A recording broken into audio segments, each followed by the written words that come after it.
Introduction. I am writing this on November 1st, having not heard anything from Joji SMITHEREENS outside of the 2 already released singles.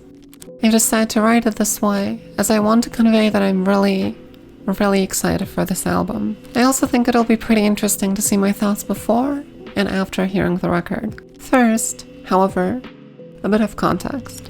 Joji, or George Miller, is a 30-year-old R&B superstar of Japanese origin, currently living in the US. He is the biggest star of the 808 Rising label, known for his relaxing fusions of lo-fi hip-hop, R&B, and a few other genres, as well as his endearing and complex success story. It's kind of crazy to think that it has been over 14 years since the release of his very first YouTube video on the channel Disaster Music, Lil Jon Falls Off the Table. Since then, he has become incredibly prolific in YouTube culture. He is one of the main faces of what many consider to be the golden age of edgy YouTube content, creating some of the most shocking, repulsive, and hilariously memorable stuff out there on the Filthy Frank channel. Are you tired of asking for ketchup all the time? Hey boss, Well, man. here's an alternative. Can I get a hot Carry it dog? around in your mouth all day and get ready to Yeah, use man. it when you're ready. He was behind many viral memes as well, such as the Harlem Shake, It's Time to Stop, Welcome to the Rice Fields, Boss, Hey boss, I have a cancer. and many more.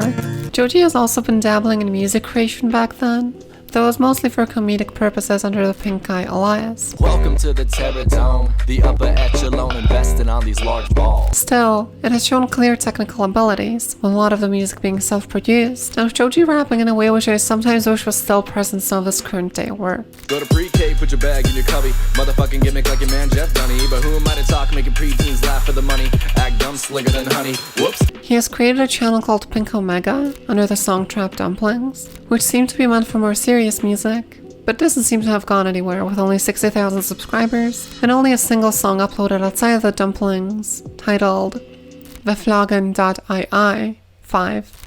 Yet 1,000 years I'd never thought I would see you come from beneath me. It is a bit of a hidden gem, a really pretty track, even if it is very short.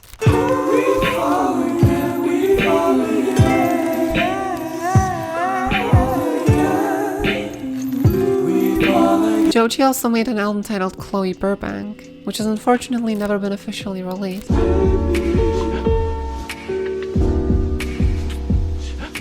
It experimented with a lot of interesting lo-fi textures, which would appear throughout this more serious music later on.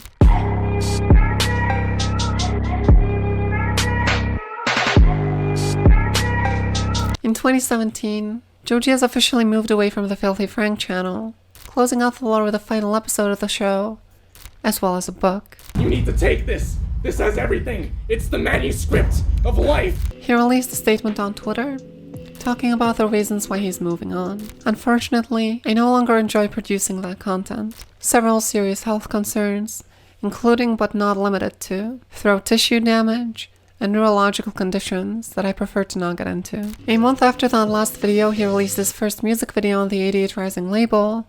Will he?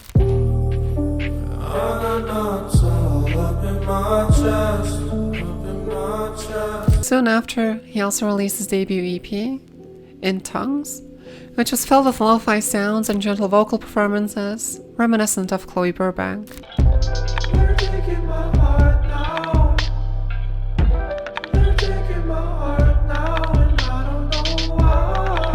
The EP got a mixed reception overall. However, personally, I really enjoy it. It isn't an emotionally intense experience per se, but it is amazing for playing in the background. I see nothing out the window. It has a space a lot of Joji's music inhabits for me, as I find it difficult to find music which is this detailed, yet works so well in the background. In a sense, it reminds me of some ambient works, in the way it feels as though it is meant to fall into the background, but it has a lot to offer beyond that. From there, Joji went on to release his first full-length album, Ballads 1.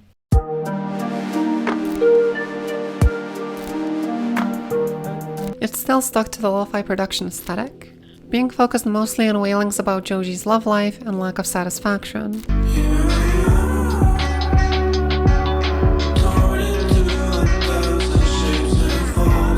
featured some pretty interesting sonic experimentation as well on tracks such as Why Am I Still in LA or Wanted You.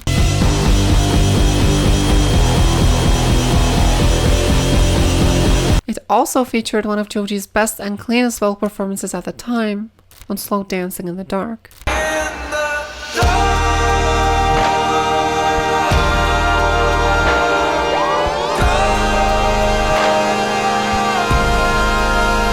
The album still functioned as a bit of a comforting noise blanket more than anything else, but it definitely showed a lot of growth from Joji. This is a theme that will continue onto his next album, Nectar. Nectar is a lot cleaner than Ballads 1, almost to a fault, as it took away a lot of the initial appeal Joji's had for me. This, however, has been made up for by a ton of amazing singles. Sanctuary, Run, Give Me Love, Modus, Daylight, Like You Do, and Ew are all really impressive tracks.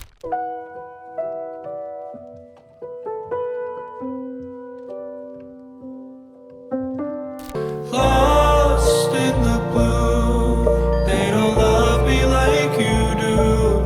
Caught in a river of records and dreams. Oh, will you keep up with me? Even if they aren't too experimental, they show Joji really growing vocally, and they still have a unique flavor to them.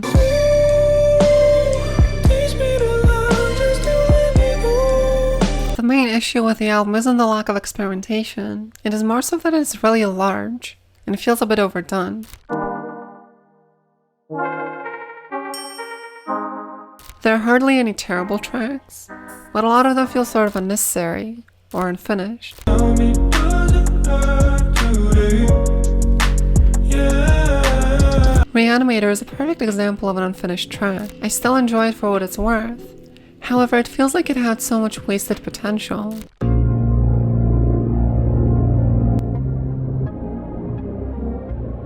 As the track starts off with a lengthy ambient drone, and doesn't really go anywhere from there.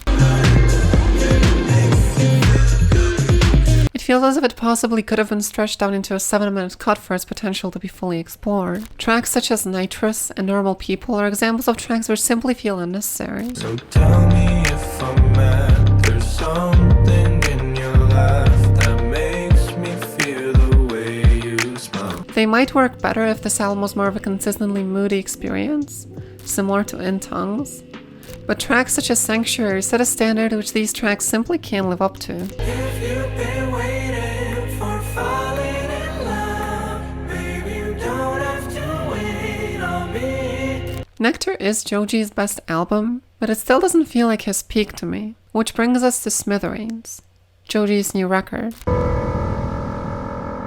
It has been out for a little while now that you're watching this video, but writing this, I have no idea what it is going to sound like. Before getting into it, I'd like to lay out my expectations which I got from what we know about it so far. I believe this is going to be Joji's best record yet, that all of the abilities he's honed on Ballads and Nectar are going to come to full fruition here.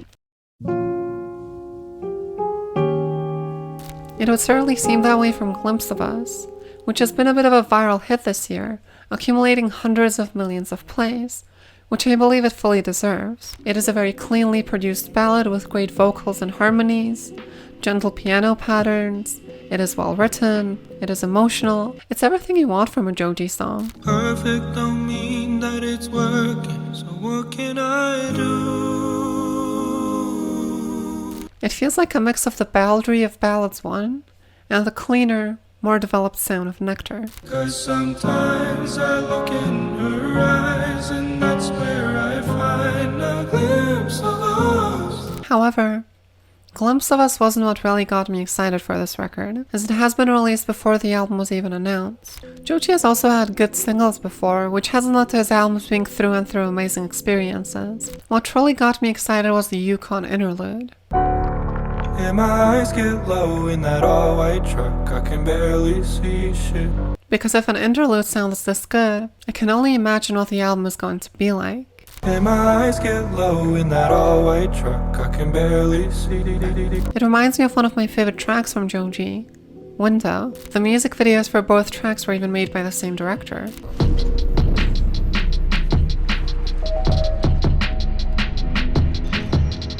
Window isn't a fan favorite. However, I am absolutely in love with the somewhat speedy rhythms combined with Joji's really relaxed lower range. The sun will shine no more. Yukon brings in a pretty fast rhythm too, but it is a lot cleaner than Window. Window often makes me feel like I'm listening to it underwater, whilst Yukon sounds as if I was driving on the shore.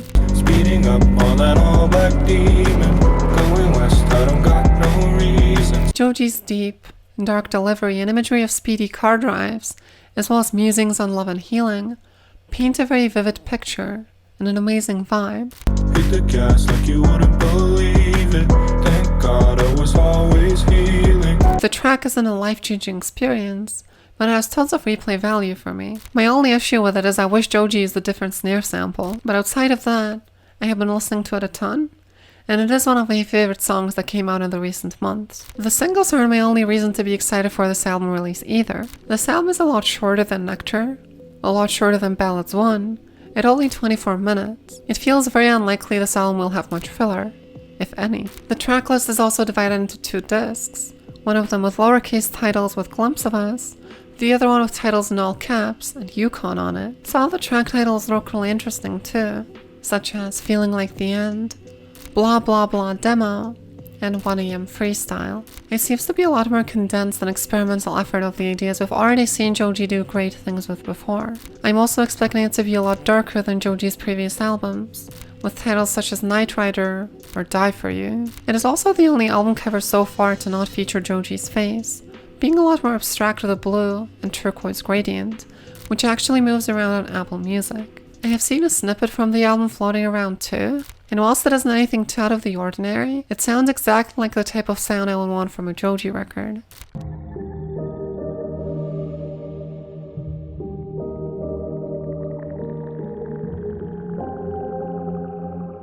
To lay out my final expectations, I'm expecting the album to be very stylistically divided, with the first half being focused on ballads with not much focus on drums. The second half is going to be a lot speedier and more energetic, much darker in mood. I'm also going to assume the second half is going to be a bit more experimental and a bit more noisy. The album overall is going to have a darker tone than a lot of Joji's previous work.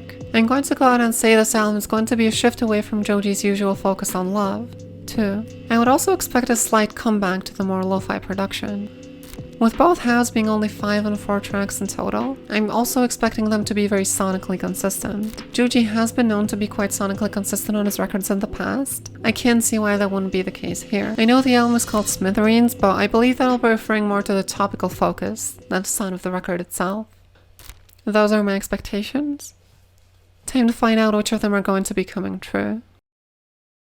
I'm excited.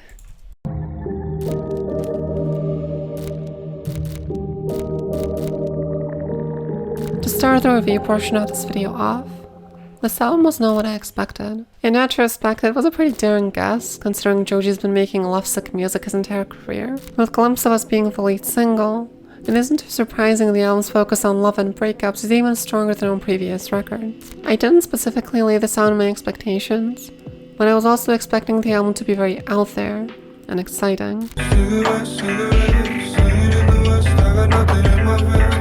Whilst it has a slightly different sound from past Joji records, it isn't wildly experimental or anything like that. The things I got right were that the album is stylistically divided pretty clearly. The two halves don't have mutually exclusive sounds, but I can tell them apart pretty easily. Both discs are filled with gentle ballads, but they sound very different. I heard that you're happy without me, and I hope it's true. I've been writing letters on the wall. I hope one day you'll see them all. I was right in guessing the first half would have very little focus on drums. Who are we? Who have we become? They aren't completely non-existent, but they aren't too prevalent either. 3 out of the 5 tracks here barely have any.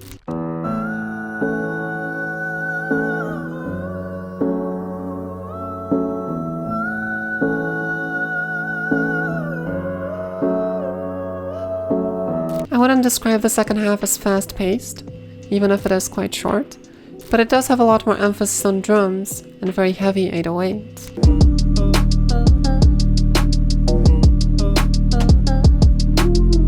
So I had this moment when I was recording this, like, editing this part of the video a few days back, and I was like, hang on, where was it? Yeah, and I was like, is this a good example of a song from Chloe Burbank? Like, you know, it isn't exactly representative of the sound he's gone for, but hearing the second half, I mean, this is actually pretty similar to some of the stuff he's done on the second disc. At least with the 808 for sure. The stylistic consistency is definitely there, too. I don't know what you wanna hear. I hope you're getting everything you needed. Found the puzzle piece and feel completed. Cause sometimes I look in her eyes and that's where I find a glimpse of us. The tone of the record isn't that much darker than usual, but it's also there. Upon my first listen, I was quite surprised by how much Joji was using his lower range, especially considering how much high-pitched singing Nectar had. I know it won't be long. I don't wanna be alone. So, is Smithereens Joji's best record? Yes. However, it isn't the fireworks I was expecting. I was expecting a through-and-through great record with almost no filler, as a result of it being so much shorter. As usual, the improvement is there. Joji's singing is really good once again, with some great layering of his lower range on tracks such as Before the Day is Over. Hold on, let me in before the day is over. Just let me in before the day is over. However, similarly to Nectar, I could take or leave about a third of the record. Of course, here that amounts to 3 tracks, on Nectar it was 6, but it does for a similarly shaky experience. The instrumentals have quite a few highlights too, with a lovely snippet from Die For You, as well as the synth-filled breakdowns on that track.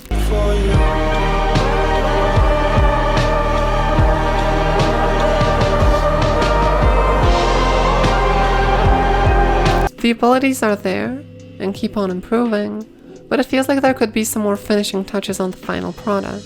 With my expectations out of the way, let's go through the album track by track, and see what this album actually is.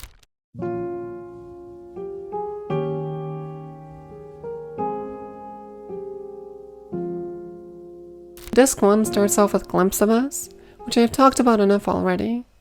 It's a great starter.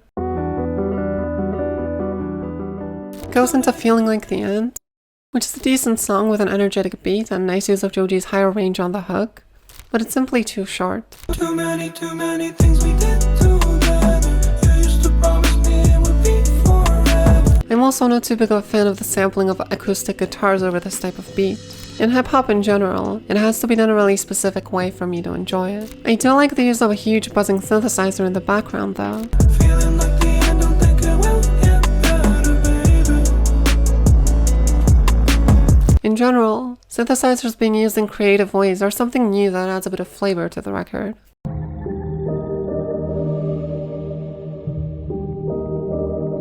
We move on to Die For You, which is a massive highlight for me. It kills me. A little.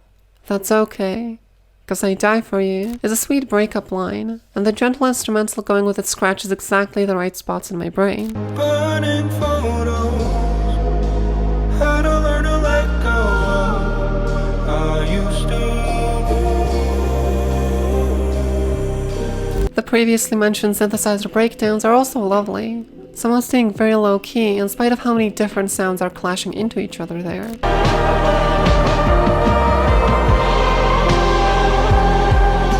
Before the Day is Over is a track I didn't initially think much of, but it grew on me massively, with the strings on the chorus making me completely zone out, imagining myself sitting on a snowy mountain, looking at the Nordic lights. Let me in before the day is over. Just let me in before the day is over. For a little while I was just listening to it and I was like, okay, fine. And then in the second chorus, when those like gentle strings in the background just hit, I just completely zoned out.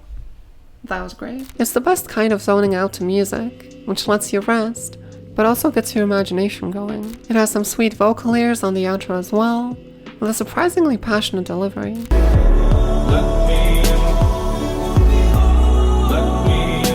Dissolve isn't my favorite track by any means, partially because it once again features some very prevalent acoustic guitars, but I respect it as a decent transition into the second disc of the album. It's so hard just being me sometimes. I wish I could escape out my mind. I don't mind the acoustic guitars as much here, as there isn't a beat behind them, but I do wish the production had some more quirks, which only really kick in the last few moments of the track.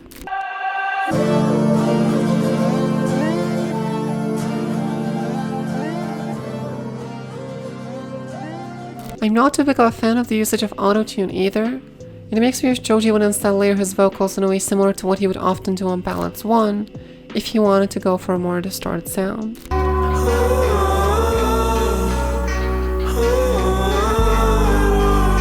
It isn't completely lost though, as the instrumental is really nicely layered, with a guitar, a piano, some light electric guitar touches, as well as some gentle synths.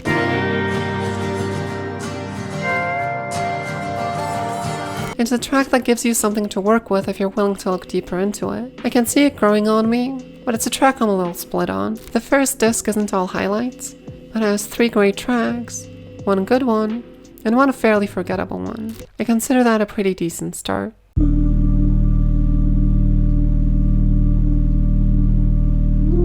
The second disc starts off with one of my favorite tracks here, Night Rider.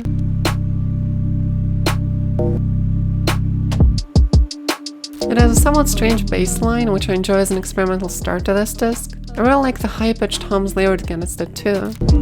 Tell me how you wake up. I just wanna wake up.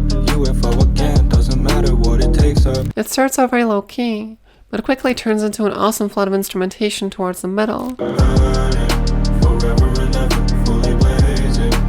I don't remember. With some very loud, slightly drill-sounding bass lines, as well as a synth lead going over the pianos. No better days. You know I'm waiting just whenever. Just whatever. The auto-tuned yelps of I'm Too Precious aren't my favorite part of the track, but they do make for an interesting transition point. Promise you I'll never get. Mom, I'm too precious. My only complaint about this track is I wish it was longer, for the middle part to come in a second time, but it's difficult to not view that as kind of a compliment. Blah Blah Blah Demo is one of my least favorite tracks here. I was curious about what the Joji demo would sound like. What would he consider a demo? But it wasn't nearly as exciting as I thought. I can make you feel it closer, baby, one more time. I was expecting some ideas that might be a little too strange or difficult to finish to make it onto a finished track. However, this track feels as if it simply wasn't needed. He said I'm down, surrounded by strangers. When I hear your voice, I'm in too deep. There is a really loud beat kicking in halfway through the track, but it isn't that different from the heavy bass you can hear all over other parts of the second disc. I can make you feel it closer, baby, one more time.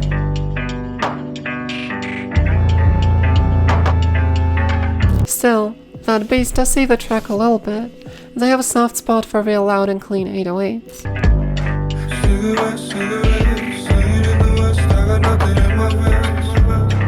Intimate, intimate, sling it in my chest, may you never let it rest. The experimentation at least keeps me interested, even if it won't keep me coming back. I have talked about Yukon before. It is one of my favorite tracks here, the only track on the second disc not featuring any overtly loud 808s. In a time so slow, I was thinking about us rearranging pieces. My only issue, which I didn't have before the album's release, is that I don't see the reason for calling this an interlude. It feels as if that title was simply thrown onto it to make people more excited for the album. This could have easily simply been a song. When I Am Freestyle is a pretty decent closer with some loud bass, pretty pianos and synthesizers, summarizing the sounds formula pretty well. You know you can make it, you can't make it alone. It feels a little unfinished, over-relying on that same formula, but for what it's worth I enjoyed quite a bit, with its lo-fi drum transition points, nice vocal layering and singing, as well as a loud bass swirling in the background. I've been writing letters on the wall. I hope one day you'll see them all. While its consistent themes of breaking up, I Don't Wanna Be Alone is a pretty fitting lyric to close this album out on. The only irony of this track is that as a freestyle, it has multiple writers listed on Genius. I don't wanna be alone. This album isn't what I was expecting, but that doesn't make it a bad album by any means. There weren't as many interesting topic choices as I would like, leading to this album mostly being a vibe for me, but it does bring a consistent mood and quite a few highlights for such a short running time. Those highlights being Glimpse of Us, Die For You, Before the Day Is Over, Night Rider, and Yukon. My least favorite track is Blah Blah Blah Demo, which doesn't feel interesting enough to make it onto this already short track list. I'll be listening to this album a lot more for sure, and I'm pretty grateful for its short running time. I like records that feel very concise, yet don't take up too much time. Placing it somewhere on a scale out of 10, I would give it around an 8, but it would be a pretty low 8. A 7.7 rounded up to an 8. Joji has once again proven it is worth to stick around for the highlights of each record, and doesn't go beneath his usual floor of forgettable tracks. It feels as if every album he makes is a small step in the right direction, and I'm here to stick around for the journey.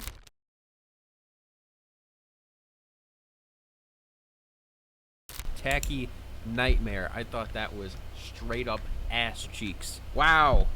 Good to know that Joji still has it in him to make awful garbage and call it, and it feels unfinished too. Brad, you and me.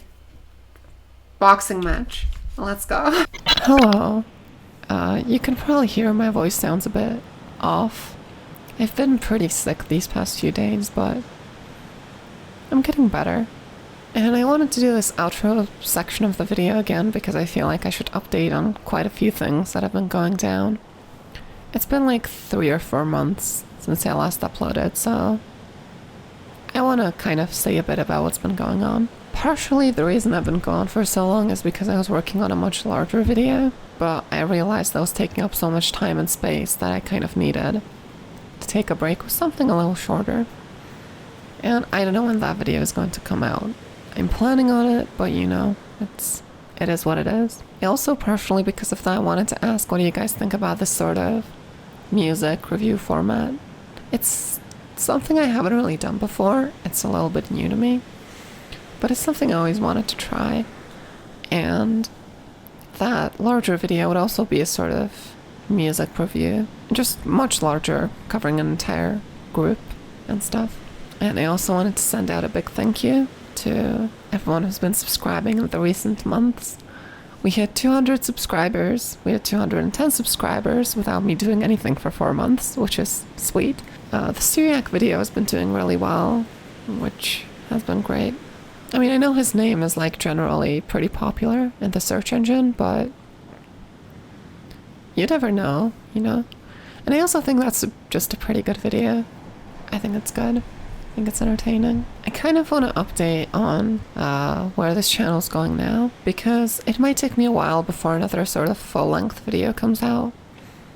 I have a topic for it, I have an idea of what I want to cover, and I think it's a really interesting topic, but currently I want to get to university, and as a result I am kind of busy with that. It's a school where you need to do sort of like your own work and present it and all that, and that's gonna take a while, so I might need to put the YouTube channel on hold for a little longer than I would like, but I would like to believe that with Christmas holidays approaching and all of that, I'll probably have a new video by the start of next year. And I also want to do the sort of New Year's update on January, so that should also be up. This is surprisingly short. I was expecting this segment to be longer, that I would have a lot to say, but I don't really.